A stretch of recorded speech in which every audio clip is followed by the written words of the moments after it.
Hello दोस्तों, video को अंत तक जरूर देखना। मेरी सौतेले पापा ने मेरे साथ जो किया वो सुनकर आपकी भी होश उड़ जाएगी। मेरा नाम नेहा है और आज मैं आपको अपनी कहानी सुनाने वाली हूँ। मेरे पापा मुझसे बहुत प्यार करते थे, लेकिन जब मैं छोटी थी 9 साल की, तभी वो एक एक्सीडेंट में चल बसे। मेरी माँ ने उसके बाद दूसरी शादी कर ली। सच बताओ तो मैं नहीं चाहती थी कि मेरी मम्मी ऐसा करे, लेकिन उस समय अकेली औरत, छोटी बच्ची, इसलिए मेरी माँ ने शादी की। मुझे मेरे सौतेले पिता बिल्कुल भी पसंद नहीं थे। मैं उन्हें पापा भी नहीं कहती थी। मम्मी ने कई बार कहा कि ये तुम्हारे पिता है, यही सच है, लेकिन मैंने नहीं माना। मेरे पिता तो इस दुनिया में नहीं है, ये तो सिर्फ मेरी माँ के पति थे, वो भी दूसरे। उनसे मेरा एक छोटा भाई भी है। वो एजेंसी का काम करते थे और अक्सर टूर भी किया करते थे। मेरे सौतेले पिता जब भी मुझसे बात करते या पास आते, मैं उनसे बात भी नहीं करती। आखिर ऐसा चलता रहा और मम्मी ने ये सब देखते हुए मुझे मौसी के यहाँ भेज दिया था पढ़ने। मेरा ज्यादातर समय वही निकला करता था। पढ़ाई के बाद मुझे एक लड़के अरुण से प्यार हो गया था। अरुण नया नया ही हमारे शहर में आया था और मौसी के घर के पास ही रहने भी आया था। करीब 7 महीने में ही मैं राहुल को प्यार करने लगी थी। मैंने सोच लिया था कि शादी उसी से करूंगी। वो उम्र में करीब मुझसे 3 साल बड़ा था, लेकिन प्यार में ये सब कहाँ देखा जाता है। मैंने मेरी माँ को बता दिया कि मैं अरुण से शादी करना चाहती हूँ। मेरी माँ ने बोला ठीक है। अरुण को मिलने के लिए मेरे घर बुलाया। अरुण अनाथ था, उसके माता पिता और रिश्तेदार नहीं थे, इसलिए वो खुद मेरे घर हमारी शादी की बात करने गया। मुझे बस मेरी माँ की हाँ चाहिए थी। पिता से मुझे कोई मतलब नहीं था, लेकिन वो भी वही थे। जब अरुण आया था, माँ को लड़का पसंद आ गया। मैं खुश थी। अरुण चला गया और मम्मी भी कुछ काम से बाहर गई। जब मैं घर में अकेली थी, तब मेरे सौतेले पिता मेरे पास आए, बोले तुम उस लड़के से शादी नहीं करोगी। मैंने कहा आपसे किसने पूछा, चले जाइए यहाँ से। मैं वहाँ से जाने लगी, तब उन्होंने मेरा हाथ पकड़ा और फिर कहा तुम शादी नहीं कर सकती। इस बार उनकी आंखों में थोड़ा गुस्सा था।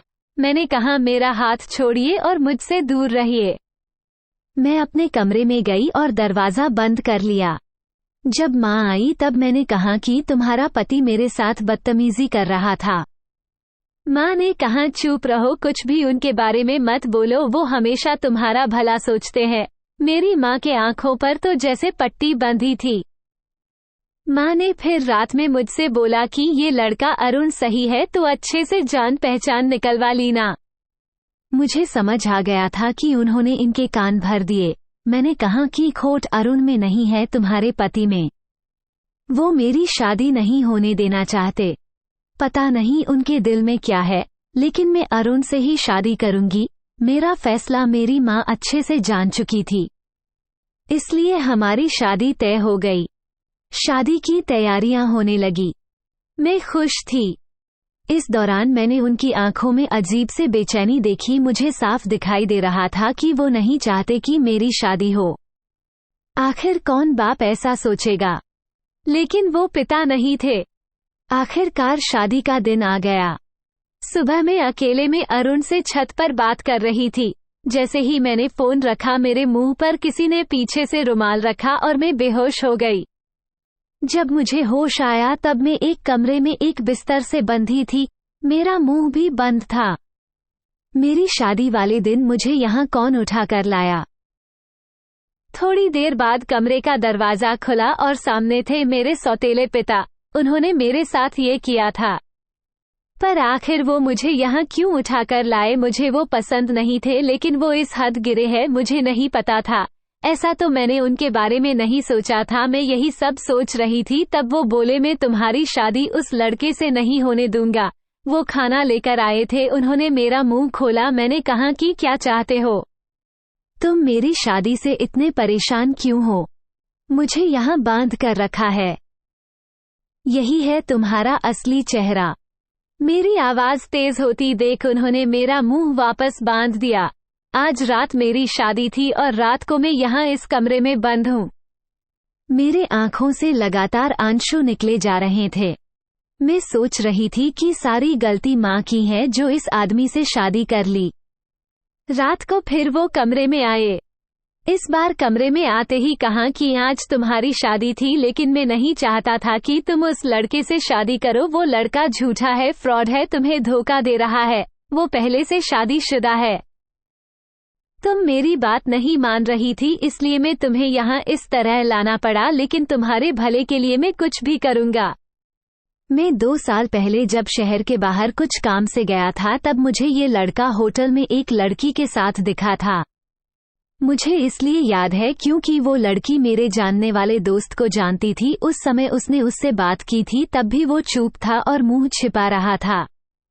जब तुम उसे घर लाई तब मुझे लगा यह वही है, इसलिए मैं तुम्हें मना कर रहा था। मैं जानता हूँ तुम मुझे अपना बाप नहीं मानती, लेकिन मैं तुम्हें हमेशा अपनी बेटी माना है, और मैं वही करूँगा जिसमें तुम्हारी भलाई हो। फिर चाहे तुम मुझे कुछ भी समझो, कुछ भी बोलो, उस लड़के की सच्चाई तुम्हें सुबह पता चल जाएगी, और तब तक मैं तुम्हें यही रखूंगा। और वहां से दरवाजा बंद करके चले गए। सुबह वो वापस आए, साथ में माँ भी थी। माँ ने पहले आते ही मेरे हाथ और मुंह खोला।